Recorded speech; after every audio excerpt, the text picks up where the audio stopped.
What's up, everybody? Thanks as always for supporting the show. It would mean a lot to me if you would take a second to scroll down and hit that subscribe button to the Hoops Tonight YouTube channel, and then follow me on social media on TikTok, Instagram, and Twitter so you guys don't miss any of our content over the course of this season. All right, let's talk some basketball.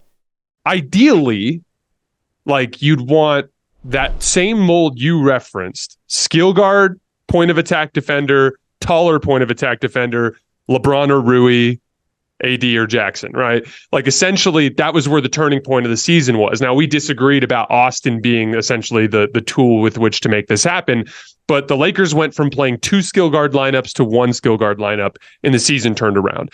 The defense, in their last 15 games, they have the 3rd best defense in the league and the 2nd best record in the league. That's right around the time this change took place. It's been basically where things turned around for the Lakers. And so my thing would be, Rui Hachimura played 9 minutes in the Pacers game because he's basically viewed now as the guy who plays when LeBron's off the floor, and that's it. He played 21 minutes each in the Suns and Pelicans game, so he's not even playing half the games. And Rui's good. Rui's really good. And you just don't have room for him, especially in a big winner-take-all game like that Pacers game. He plays 9 minutes. So that to me is when you look at this situation, you've got a surplus at a couple of key position groups. You've got 3 skill guards when you only need 2. And really, you could imagine a bench lineup in the future that features Gabe at the 1 with Max and Vando, and a third, if you brought in an upgraded 2 for Cam Reddish, Cam would be a really good option there in that bench group, right? And so the way I look at it, to me, this is just a gigantic indicator of the fact that this team has to make a consolidation trade at some point. Because this is a team, like we said, that has a legitimate chance to win the championship, but is clearly a level below Boston and Denver, in my opinion. So how do you rectify that? By making a better use of your resources. And so in my opinion, Gabe is the perfect example of a guy that could take D'Lo's spot in the rotation. If you can imagine if D'Lo got traded and Austin became the starter and Gabe actually basically took over Austin's role on this team as the guy off the bench. And then if you were to bring in an upgraded version of Cam for that 2 spot, right, or somebody along those lines, then essentially now you're much more balanced, and you don't have a guy in D'Lo that you're not going to ever play in crunch time. And look, D'Lo, we've spoken very highly of him in his attitude and his professionalism this season, but once again, looked a little shaky in that Suns game.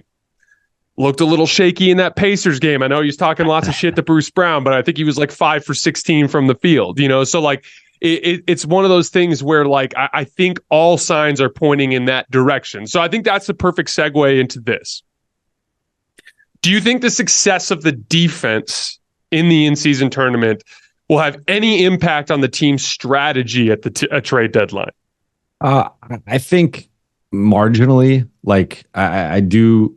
I think that we've talked about the need for potentially a 3-and-D upgrade and what that would look like, and who they'd have to give up and all that stuff. I think they're confident in Cam and Torian and Max and Vando of what those 4 can do on the wings when healthy. Of course, there's the offensive end where I think all 4 of those guys have some level of question marks in terms of their shooting. And, Torian's been shooting the ball much better recently, and I think played better. But overall, just sort of those 4, I don't know if you want ideally any one of the 4 starting on a championship team. I think they're all probably better suited coming off the bench. Although Vando, I think with his body of work, especially last season, you can make the case he's at least a good regular season sort of placeholder starter. But I think the other 3, you ideally probably want them coming off the bench with an ideal lineup. So I think it's going to come down to how they perform, honestly, the next 4 to 6 weeks and what that looks like, because I don't think they're going to really change their strategy at the trade deadline, holding on to, we won the in-season tournament with these guys, so that means we're going to win in the playoffs. I think it's going to be, how do we build off of this? What does it look like now that we're fully healthy? We add Gabe in. How is he adjusting? Do we have the confidence? I think to your point, if you end up trading D'Lo plus something else, you can't go back to starting Austin at the 1. You can have Gabe as the backup, and then you plug that new player or players potentially into the starting lineup and then somewhere, off the bench, depending on what role they fill. But I think they're kind of in audition mode right now of how does Gabe fit off the bench? Can he help run the offense? Like, what does it look like if he's the primary ball handler and D'Lo and Austin are off the floor, and it's just maybe Gabe and LeBron with a bunch of wings and Jackson. So I think right now they're kind of in that evaluation mode of trying to see what this roster actually looks like now that they're fully healthy. A lot has changed. I think that's really the interesting thing too with the Gabe situation is like he's coming back to a completely different team. Like Cam's starting, Max is in the rotation, Vando's back. And it's just all of a sudden they have all this depth that they didn't have before. So to me, I think it's certainly a factor. I think it's certainly a positive for them that they now all of a sudden have this kind of wing competition of who's going to shoot the best, who's going to defend the best, who's going to be the best on the boards. That's another area where I think potentially benching Max, they lose that. Like, to me, he's a better rebounder than Taurean Prince and Cam Reddish. Like, that is one area I give Max the edge over those two guys. Despite I think overall them probably playing slightly better than him. I think his rebounding has been an underrated part of his game. So like you lose a little bit of that. That's been something that the Lakers have actually excelled in over the last few weeks, has been their defensive rebounding, no longer having some of those second chance points woes that they had earlier in the season. So I think there's a lot of questions right now. We're not really going to have an answer until we see what this group looks like fully healthy. But I think their recent success with these wings is a factor for them, but I don't think it's going to necessarily be, we're just satisfied with Cam and Vando and Taurean. I think they're still going to be aggressive trying to get that type of guy. But I think they do have a level of, if we stay put or at least look to fill a different role, we're confident that these guys can rise to a certain level and play well in big games as they just did in the in-season tournament. Yeah, that to me is kind of where this gets into a complicated situation. It feels really weird talking about being aggressive at the deadline when I'm talking about a team that I genuinely believe is the third best championship contender right now. Like, so like it feels like a misplaced kind of look to the future, right? But at the end of the day, I want to just put it this simply for Laker fans. If you end up in the Western Conference Finals against Denver, it's Jamal Murray, literally one of the top 20 players in the league.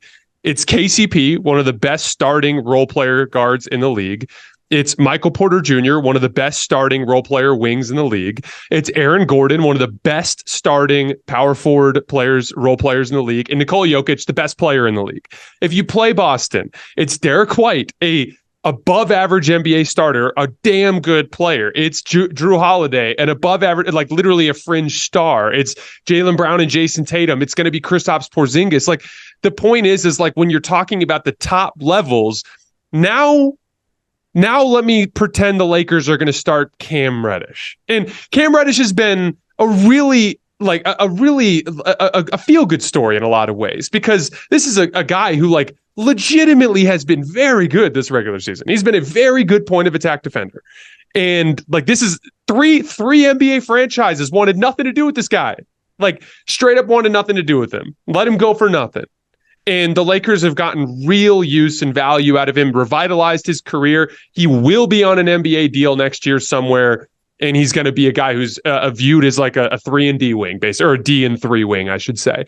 But like, the reality is stack yourself against Denver and stack yourself against Boston and ask yourself if Cam and Taurean is going to be a legitimate weak point in a series like that. And the answer, in my opinion, is a pretty clear yes. Yep. You're going to be giving a significant advantage up in those situations at the highest levels. Again, to win 4 series, you're probably going to have to go through Denver. You're probably going to have to go through Boston, or somebody who beat Boston, or somebody who beat Denver. And so again, like I look at it when you have that problem, and then an internal problem, which is Rui literally is this incredible player that you can't play because LeBron's on your team and he plays the same position.